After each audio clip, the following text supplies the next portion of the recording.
अस्सलाम वालेकुम, welcome to smart work zone. आज हम CS402 का लेक्चर नंबर 25 करेंगे। इसमें हम दो रेगुलर लैंग्वेजेस का इंटरसेक्शन देखेंगे। तो चलें स्टार्ट करते हैं। इसमें हमारे पास एक थ्योरम दिया हुआ है। थ्योरम की स्टेटमेंट क्या है? If L1 and L2 are two regular languages then L1 intersection L2 is also regular language. हमने क्या प्रूव करना है कि वो कहता है अगर आपके पास दो रेगुलर लैंग्वेज हैं, L1 और L2 दो रेगुलर लैंग्वेजेस हैं, तो हम इन दोनों का अगर इंटरसेक्शन लें तो वो भी रेगुलर लैंग्वेज होगा। यही हमने प्रूव करना है। तो देखिए उन्होंने नीचे प्रूफ लिखा हुआ है। प्रूफ क्या है कि वो कहता है कि using the D Morgan's law, चलिए मैं आपको नीचे से बताती हूँ। वो कहता है कि अगर हमारे पास दो लैंग्वेज है, L1 और L2 हमारे पास दो रेगुलर लैंग्वेज है, तो हमने पिछले लेक्चर में पढ़ा था कि अगर हमारे पास एक रेगुलर लैंग्वेज हो, ठीक है ना, मसलन अगर हमारे पास L1 रेगुलर लैंग्वेज है तो L1 का जो कम्प्लीमेंट है वो भी रेगुलर लैंग्वेज होगा, ठीक है। अगर L1 रेगुलर लैंग्वेज है तो L1 का कम्प्लीमेंट भी रेगुलर लैंग्वेज होगा। वो कहता है अगर L1 और L2 रेगुलर लैंग्वेज हैं तो इसका मतलब है L1 का कम्प्लीमेंट और L2 का कम्प्लीमेंट भी रेगुलर लैंग्वेज होगा। ये हमने पिछले लेक्चर में पढ़ा था।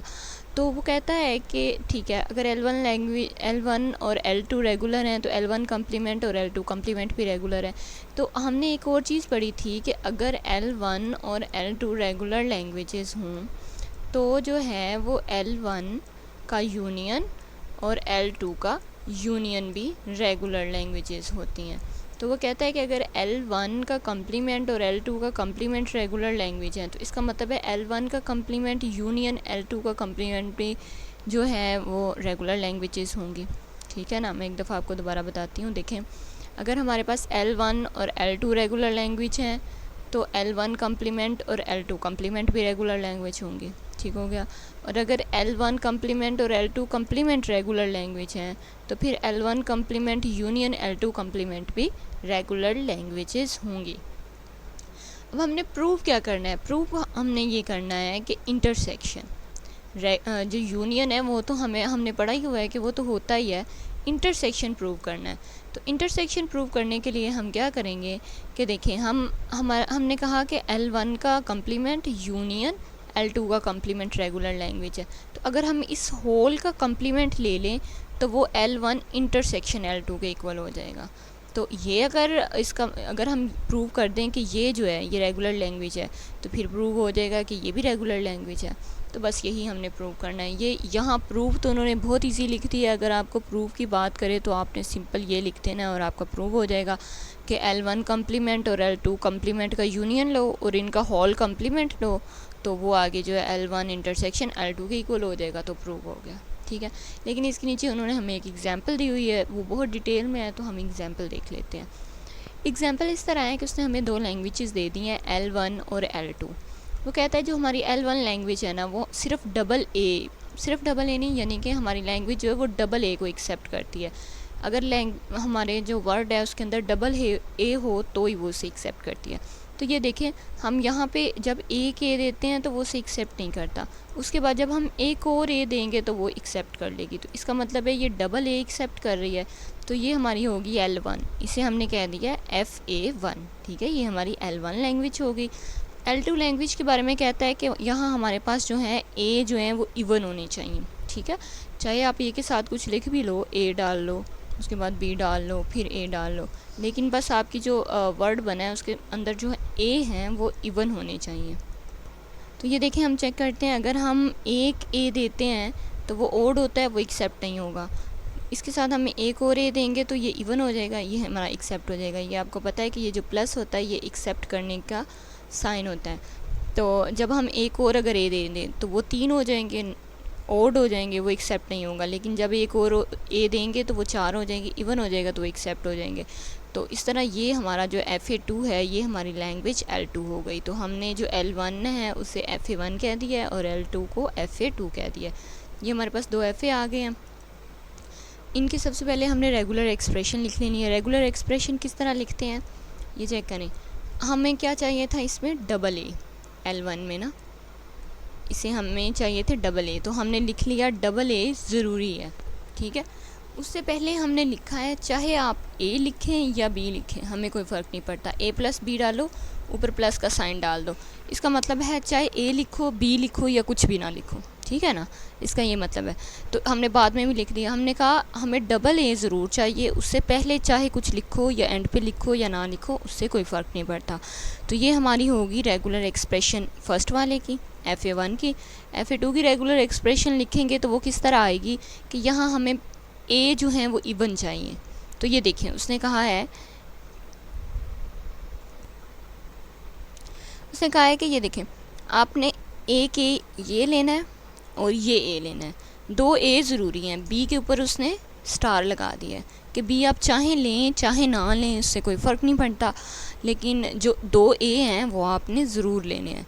तो जाहिर सी बात है इवन जो है वो होना चाहिए। तो इस तरह ये हमारी सेकंड रेगुलर एक्सप्रेशन हो गई। अब हमने क्या करना है, हमने प्रूव क्या करना था, चेक करें। हमने कहा था कि अगर हम प्रूव कर दें कि L1 का कम्प्लीमेंट और L2 का कम्प्लीमेंट, इन दोनों का अगर यूनियन लेके हम पूरे आंसर का कम्प्लीमेंट ले लें तो वो जो है L1 इंटरसेक्शन L2 के इक्वल हो जाएगा। तो सबसे पहले हमने क्या करना है, सबसे पहले हम L1 का कम्प्लीमेंट लेंगे, ठीक है। उसके बाद हम L2 का कम्प्लीमेंट लेंगे, फिर हम इन दोनों का यूनियन ले लेंगे, इसके आंसर का और इसके आंसर का यूनियन ले लेंगे, और फिर जो आंसर आएगा उसका फिर कम्प्लीमेंट ले लेंगे, ठीक है ना। ये हमने काम करना है। तो सबसे पहले अब हमने L1 का कम्प्लीमेंट लेना है। तो चलें मैं आपको दिखाती हूँ, ये L1 का कम्प्लीमेंट है। L1 का कम्प्लीमेंट कैसे लेते हैं, ये हमारे पास L1 की वैल्यू है। तो कम्प्लीमेंट लेने के लिए ये जो प्लस, जिसके साथ भी प्लस होगा वो आपने ख़त्म कर देना है, ये देखें, और जिनके साथ प्लस नहीं था उनके साथ आपने प्लस लगा देना है। आर, इस तरह आर के साथ जो प्लस है वो ख़त्म हो जाएगा और पी और क्यू के साथ प्लस आ जाएगा। तो ये हमारा जो है FA1 का कम्प्लीमेंट बन गया। इसी तरह आपने FA2 का कम्प्लीमेंट निकाल लेना है, जिसके ये 1 के साथ प्लस लगा हुआ है तो वो ख़त्म हो जाएगा, और 2 के साथ नहीं है तो 2 के साथ आ जाएगा। तो ये FA2 का कम्प्लीमेंट हो गया। अब हमने क्या करना है, FA1 का भी कम्प्लीमेंट हो गया, LA1 का कम्प्लीमेंट हो गया और LA2 का कम्प्लीमेंट हो गया। अब हमने इन दोनों का यूनियन लेना है। यूनियन लेने के लिए क्या करते हैं, यूनियन लेने के लिए हमें ग्राफ बनाना पड़ता है, ठीक है, इस तरह का। तो मैं आपको बताती हूँ हम ग्राफ किस तरह बनाते हैं। ग्राफ बनाने के लिए ना हमें सबसे पहले जो चीज़ें हैं, मैं आपको ये, हमने सबसे पहले जो है ना स्टेट्स बना लेनी है। स्टेट्स किस तरह बनाएंगे, ये देखें, हमने P लेना है, सबसे पहली वैल्यू इसकी लेनी है P1 P2, ठीक है, ये हमने लिख दिया P1 P2। फिर हमने Q लेना है Q1 Q2, तो ये हमने लिख दिया Q1 Q2। फिर हमने R लेना है R1 R2, तो ये हमने लिख दिया R1 R2। सबसे पहले हमने इस तरह स्टेट्स बना लेनी है, ठीक है। अब हमने इन स्टेट्स को नाम दे देने हैं Z1 Z2 Z3 Z4 Z5 Z6, ठीक है। टेबल में सबसे पहले आपने ये लिख लेने हैं, और उसके बाद जिसके साथ प्लस है उसके साथ आपने प्लस लगा लेना है, जिसके साथ माइनस है उसके साथ आपने माइनस लगा लेना है। तो देखिए P और 1 के साथ, P के साथ प्लस भी है और माइनस भी है, ठीक है। तो आपने इसके साथ प्लस और Z के साथ प्लस और माइनस लगा देना है। उसके बाद P2, P के साथ ये देखें प्लस है और 2 के साथ भी सिर्फ प्लस है, तो आपने यहाँ पे प्लस लगा देना है। Q1 जो है Q के साथ प्लस है, 1 के साथ माइनस है, तो आपने Q का जो है वो प्लस लगा देना है। यानी कि ये जो फर्स्ट वाले हैं ना, ये फर्स्ट वाले, इनका आपने, इनके साथ जो साइन होगा वो आपने लगा देना है। तो Z4 में Q है तो Q के साथ क्या है आपके पास प्लस है, वो आपने लगा देना है। R है यहाँ पे और R के साथ कुछ भी नहीं है तो आप कुछ भी नहीं लगाएंगे। यहाँ भी R है, R और 2 है, लेकिन ये देखिए यहाँ 2 के साथ प्लस है तो हम यहाँ पे प्लस लगा देंगे। अब हमने क्या करना है, नेक्स्ट देखिए, वो कहता है कि हमने 2 स्टेट्स है ना हमारे पास A और B की, तो हमने आगे ग्राफ बना लेना है। एक में हमने A लिख देना है और एक में हमने B लिख देना है। तो हम फर्स्ट स्टेट पे कहाँ खड़े हैं, P और 1 पे, तो हम कहते हैं कि हम यहाँ P और 1 पे खड़े हैं। तो जब हम A कहेंगे, ठीक है, हम P पे जब A कहेंगे तो हम आ जाएंगे Q पे, तो हमने यहाँ लिख देना है Q, और 1 पे जब हम A कहेंगे तो हम आ जाएंगे 2 पे, तो हमने यहाँ इसके साथ लिख देना है 2, ठीक हो गया। तो इसी तरह हमने B पे चले जाना है। हम कहते हैं कि कहाँ खड़े हैं हम, P और 1 पे, तो P और 1 पे हम खड़े हैं। तो अगर हम B कहें तो P पे B कहेंगे तो नहीं, P पे B कहेंगे तो हम वापस P पे आ जाएंगे, तो यहाँ हमने P लिख देना है। और 1 पे B कहेंगे तो हम वापस 1 पे आ जाएंगे, तो यहाँ पे हमने 1 लिख देना है, ठीक हो गया।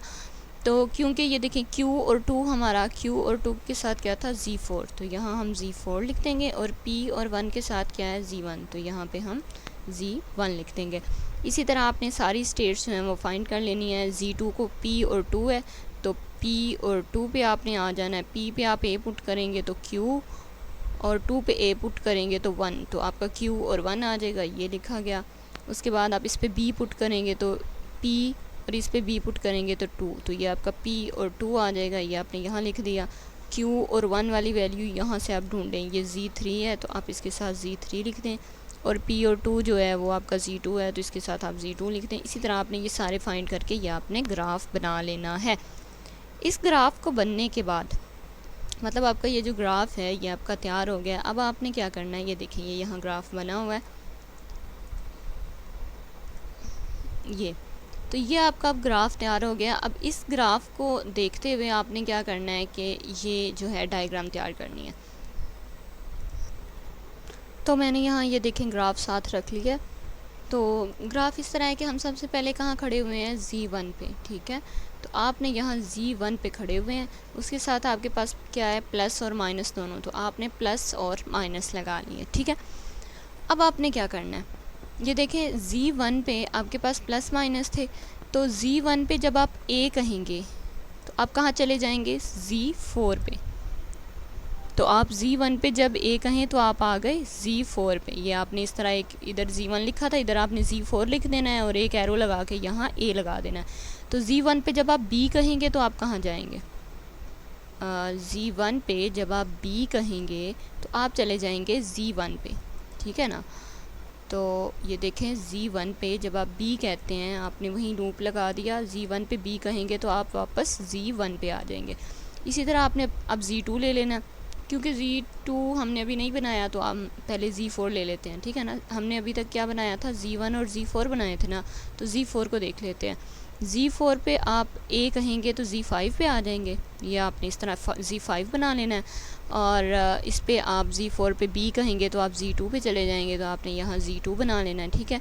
इसके बाद आपने इसी तरह Z2 को चेक कर लेना है। Z2 पे आप A कहेंगे तो आप यहाँ Z3 पे चले जाएंगे, आपने यहाँ Z3 बना देना है। और Z2 पे आप B कहेंगे तो Z2 पे चले जाएंगे, आपने Z2 पे B का लूप लगा देना है, तो वहीं पे आ जाएंगे, ठीक है।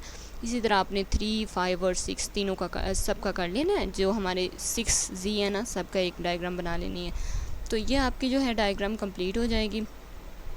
ये डायग्राम आपकी कंप्लीट होगी। ये क्या शो कर रही है कि ये आपका जो है ना F1 कम्प्लीमेंट है, ये आपका शो कर रही है कि ये आपका L1 complement union L1 L2 का कम्प्लीमेंट है, ठीक है। ये आपको ये शो कर रही है कि ये आपका बन गया L1 complement union L2 complement. Union लिया था ना हमने ग्राफ की मदद से। तो अब हमने क्या प्रूव करना है, हमने अब इसका होल जो है वो कम्प्लीमेंट लेना है ना। हमने होल कम्प्लीमेंट लेना है। होल कम्प्लीमेंट के लिए हम क्या करते हैं, जहाँ जहाँ प्लस होते हैं उन्हें ख़त्म कर देते हैं, ठीक है। और जहाँ पे प्लस नहीं होते वहाँ पे हम प्लस लगा देते हैं। तो हम ये सारे प्लस ख़त्म कर देंगे और इसके साथ प्लस लगा देंगे, तो ये हमारा ये वाला आंसर आ जाएगा जो हमारा किसके इक्वल था, L1 इंटरसेक्शन L2 के, ठीक है। तो ये हमने ये प्रूव करना है। ये देखें हम नीचे अगर हम जाएं तो उन्होंने ये ग्राफ बनाया हुआ है, इसमें उन्होंने ये सारे प्लस ख़त्म कर दिए, Z5 के साथ बस प्लस लगा दिया है। तो ये हमारा प्रूव हो गया कि L1 इंटरसेक्शन L2 हम बना सकते हैं और वो भी रेगुलर लैंग्वेज होती है, ठीक हो गया। यहाँ तक जो है वो हमें हमारा थ्योरम था जो प्रूव हो गया। अब इसके नीचे क्या है कि इसके नीचे उन्होंने हमें बताया हुआ है कि रेगुलर एक्सप्रेशन कैसे बनाते हैं। रेगुलर एक्सप्रेशन हमने पढ़ी थी मिड टर्म्स में, हम किस तरह बनाते हैं। तो इसकी डिटेल जो है वो मैं पार्ट 2 में डाल देती हूँ इसी लेक्चर के, वहाँ पे आप देख लीजिएगा। क्योंकि ना इसके साथ एक एग्जांपल भी है तो ये थोड़ा लेंथी हो जाएगा। इसी की एग्जांपल है जो हमने ऊपर थ्योरम किया है, तो आप पार्ट 2 देख लीजिएगा। अल्लाह हाफिज़।